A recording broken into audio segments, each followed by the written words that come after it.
Howdy folks, Sapper here, aka Sean, bringing you turn 15 on this coronavirus holiday, whatever you want to call it. Um, so let's see here. Things have taken a turn that I did not expect. So I think it's really going to come down to almost the infantry now. So I decided to try and use some artillery. It probably would have swung the battle way earlier, but you know, whatever. I was in the very beginning, you're kind of bogged down with stuff because there's just so much going on.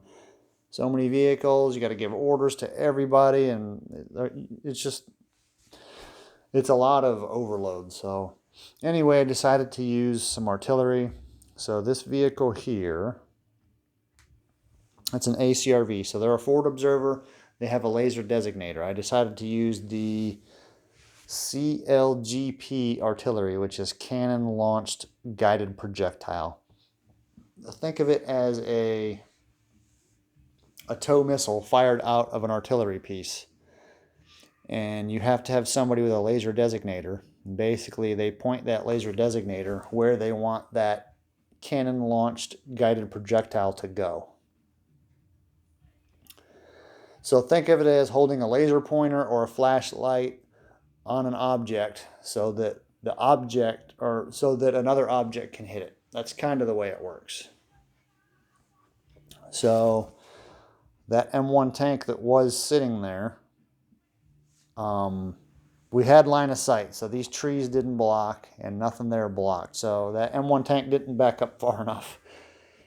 And so I had to make sure that the forward observer could call the artillery. So the forward observer, I passed that check.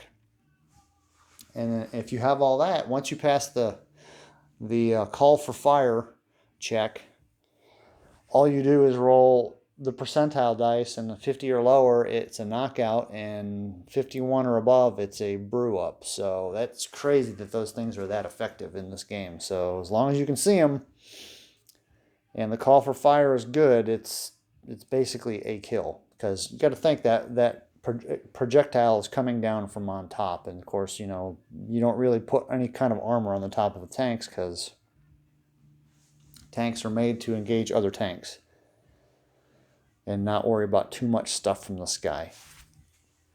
So anyway, and that cannon launch guided projectile would target all the vehicles in that hex. There only happened to be one vehicle in the hex, so it got them. And then basically after that, we had the two squads of infantry that were here. One of them popped smoke. The Soviets won the initiative too, so I didn't think that was going to happen. So the Soviets won initiative. The two squads that were here popped smoke because they were anticipating the fire from that area, which obviously didn't happen because the king of battle, the artillery, kind of saved the day. So they popped smoke.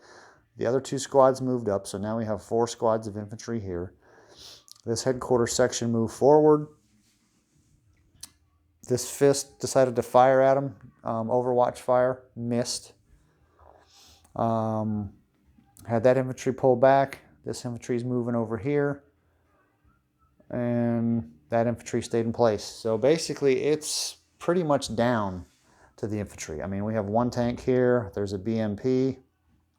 That it does have its headquarters squad in there. And then the AVLB is gonna try to lay that bridge over that river so that these guys can cross over, and we'll kind of meet right there and then try to take this town over. So, and we still have the helicopter. He didn't do anything. He's gonna train his sights probably on that guy. So that's it. It's just gonna be infantry into the town, and we'll see what happens. But anyway, that is turn 15.